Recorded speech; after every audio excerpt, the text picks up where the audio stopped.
राधे। श्रीमद् भागवत गीता के 7वें अध्याय ज्ञान विज्ञान योग का 28वां श्लोक।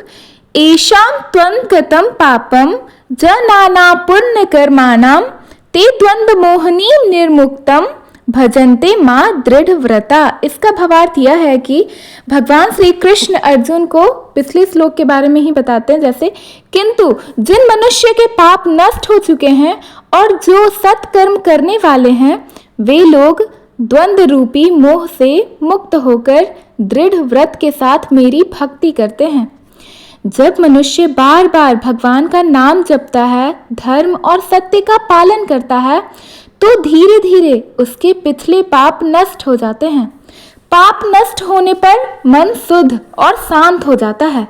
जो मनुष्य दया, सेवा, भक्ति, दान, सत्संग और धर्म में जीवन जीते हैं उनके भीतर की पवित्रता और गहराती जाती है। ऐसे लोग ही भगवान के शरणागत बन पाते हैं। इच्छा और द्वेष का मोह, जैसे पिछले श्लोक में कहा गया था, मनुष्य को भटकाता है, लेकिन पाप समाप्त होने और पुण्य बढ़ने पर मनुष्य इन द्वंद्वों से मुक्त होकर केवल भगवान में स्थिर हो जाता है। यहाँ भगवान श्री कृष्ण बताते हैं अर्जुन को कि उनकी सच्ची भक्ति वही कर पाता है जो पाप मुक्त और दृढ़ संकल्प वाला हो। यह भक्ति दक्षिण यानी क्षणिक नहीं होती, बल्कि जीवन का अटल संकल्प बन जाती है। प्राचीन समय में एक भक्त हुआ करते थे ध्रुव। ध्रुव का यहाँ उदाहरण लिया गया है। 5 वर्ष की आयु में ध्रुव को अपने पिता की उपेक्षा का दुख हुआ था। उनके भीतर पहले इच्छा और द्वेष पैदा हुआ, मैं अपने पिता से भी बड़ा स्थान पाऊंगा।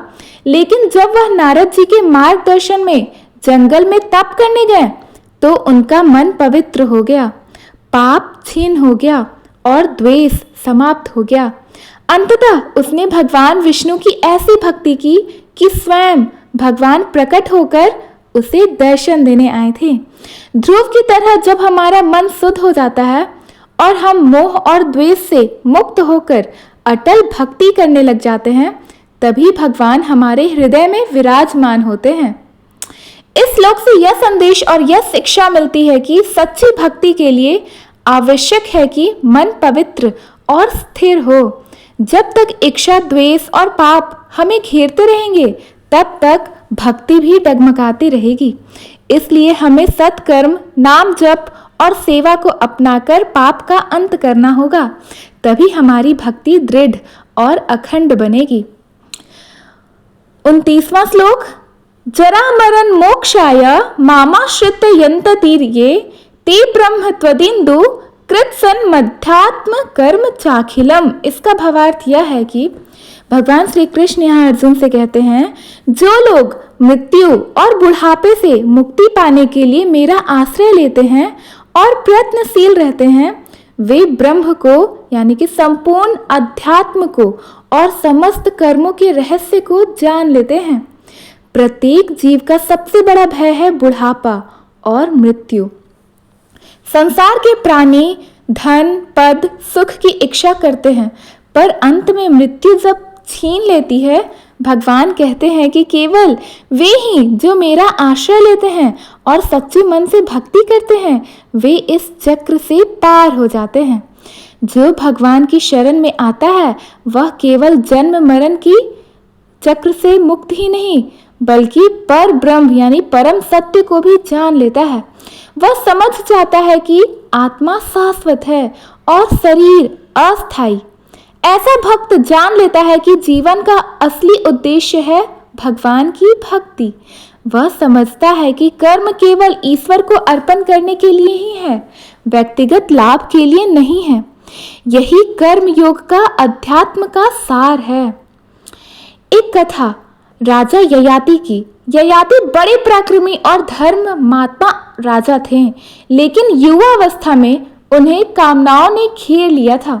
उनके कर्मों के कारण उन्हें समय से पहले बुढ़ापा आ गया। तब उन्होंने अपने पुत्रों से युवा अवस्था मांगी थी। एक पुत्र ने उन्हें अपनी जवानी दी और ययाति ने फिर अनेक वर्षों तक भोग किए। अंत में उन्हें समझ में आया संसार की इच्छाएं कभी समाप्त नहीं होती, जितना भोगो उतनी बढ़ती जाती है। तब उन्होंने भगवान का आश्रय लिया था, तपस्या की और आत्मज्ञान पाया। यही सच्चा जरा मरण का मोक्ष का द्वार होता है। भगवान यहाँ पे यह कहना चाहते हैं कि जब तक मनुष्य मोह माया और इच्छाओं में बंधा रहेगा, तब तक मृत्यु और बुढ़ापे का भय उसे घेरे रखेगा। लेकिन जो मेरा आश्रय लेता है, यानी कि जो मेरा सच्चे मन से, सच्चे हृदय से भक्ति करता है, वह इस चक्र से मुक्त होकर सच्चे आत्मज्ञान को प्राप्त करता है। मृत्यु और बुढ़ापा अटल है, लेकिन भय केवल उन्हीं को होता है जो भौतिक जीवन में फंसे रहते हैं। जो ईश्वर के शरणागत हो जाते हैं, वे आत्मा की अमरता को समझकर निर्भय हो जाते हैं। भक्ति, सेवा और ईश्वर स्मरण ही जन्म मृत्यु से मुक्ति का मार्ग होता है। धन्यवाद। अगर आपको ये दोनों श्लोक का हिंदी अर्थ अच्छे से समझ में आए तो प्लीज़ हमारे वीडियो को लाइक करें, अपने फ्रेंड्स फैमिलीज के पास शेयर करें, और नए हैं तो हमारे चैनल को सब्सक्राइब करना ना भूलें। राधे राधे, हरे कृष्णा, श्रीमन नारायण। धन्यवाद।